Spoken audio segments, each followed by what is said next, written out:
Good morning friends. Now we have already seen how to initialize and declare the structure variable. Now we'll be looking at how to use the structures in a programming language. So in our lecture 2 we'll be looking at this. So first of all we'll see how to access the elements that are packed inside one structure. Here we are having one structure. The name of the structure is EMP. Now EMP is having its own name A and S. Take it as name, age and salary of the employee. Now what we have to do, the elements that are packed inside the structure, the first and the most important thing that we need to access these elements is the variable to the structure named as EMP. Once we have got the variable to the structure EMP, then only we can access or use the variables N, A and S. So the first thing that we are going to do is create the variable of structure. Now here what we are doing, we are creating the variable E1 and we are initializing it also. Now the next thing is, suppose we want the information about 3 employees. What we can do, what we have to do, if we want name for 3 employees, if we want age for 3 employees and same way salary for 3 employees, so the complete set we need 3 copies of this set. So what we have to do, we have taken already E1, so for the second and third employee we'll be creating 2 more variables, that is E2 and E3. Now for the first variable we have initialized the values to Rahul 23 and 4000. Now suppose if for the second and third variable we want to copy the same values that are there in the first employee and entries. So for the second and third also we need the same values, that is name to be Rahul, age to be 23 and salary to be 4000. So we'll just see how to copy the elements of one structure to another structure. So first of all, if we want the age of the second employee to be same as age of employee first, what we have to do, we'll just write e2.a. So it says the a variable of the e2 variable will be having the same value which is there in the a variable of E1 employee. So we see that E1.a is nothing but 23. E1.a is 23. So E2.a will also be holding the value 23 after this statement. We are directly copying the elements of E1 variable to the elements of E2 variable. Next, if you want to copy the salary, we are going to do it the same way. E2.s will make it equal to E1.s. Now suppose we want to copy the name also of the employee, that is Rahul. Do you think this is right? Well, sorry, this is wrong because this is a string which cannot be copied directly. We are already having a inbuilt function to copy string from one string to another, so we'll using that inbuilt function, that is strcpy.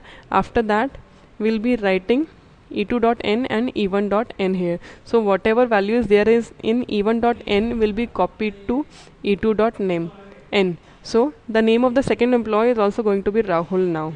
So now we can see that all these elements are packed inside the structure, so we need this variable to access each of this element. So E1 will be having its own copy of N, A and S, same way E2 and E3 will be having its own copy of N, A and S.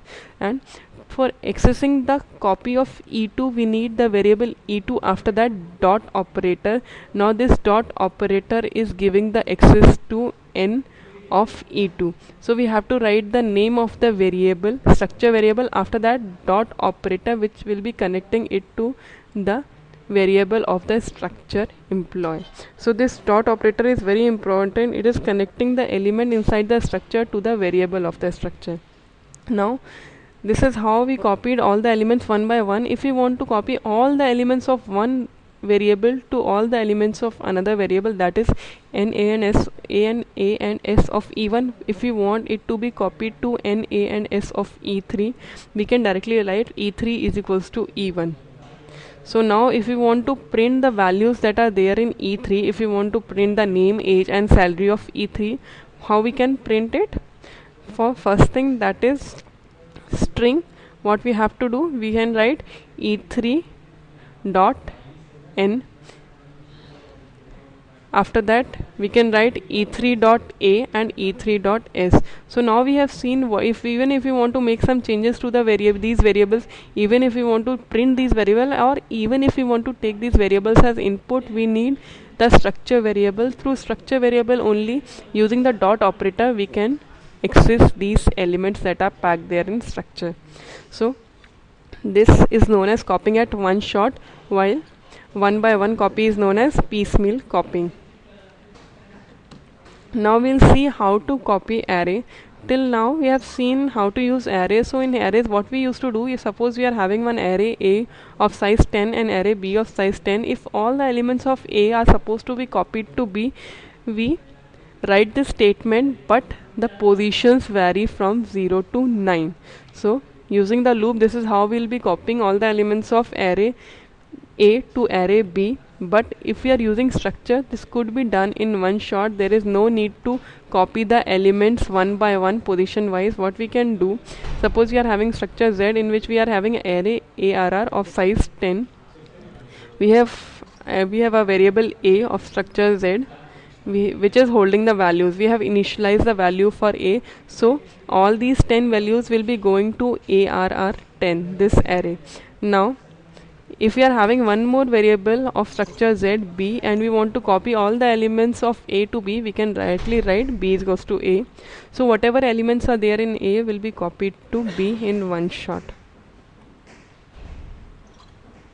Now next thing is memory allocation of the structure. In case of structure, the memory allocation is given to each and every element of the variable. Suppose we'll take the example of our book. We were having a structure which was named as book. Now in this book structure we were having three elements. First was name of the book, after that price of the book, and after that number of pages of the book. The name of the book was one character, after that price was a float value, so it will be having 4 bytes. After that number of pages was integer value, which will be having 2 bytes. Now so total memory allocated to B1 will be memory allocated to B1 dot name, after that B1 dot price, and B1 dot pages. So total memory allocated to single structure variable B1 is going to be 1 plus 4 plus 2, that will be equal to 7 bytes. Same way, if we are having 3 structure variable, the same 7 into 3 memory will be allocated. So one more thing, important thing about structure is that the bytes that are allocated to structure are in adjacent memory locations. So we'll just see a simple example to check the size of the structure element. Suppose we are having the structure book which is having char book of 30, after that integer pages and float price. Now if we are using the size of operator for b1 dot book and b1 dot pages and b1 dot price, so the first size of operator b1 dot bk1 dot book will give the value as 30, because this will occupy 30 bytes.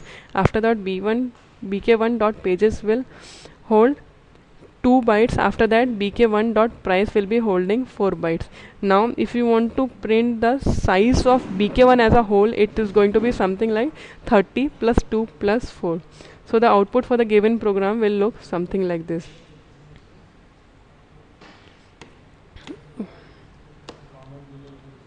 Now I'll give a simple program. Write a program in C using structures to take students' roll number, marks in 3 subjects as input and to display the result on percentage. So the expected output should be something like this. We are taking the roll number and marks in 3 subjects of the student, and the output should be roll number, marks, and percentage.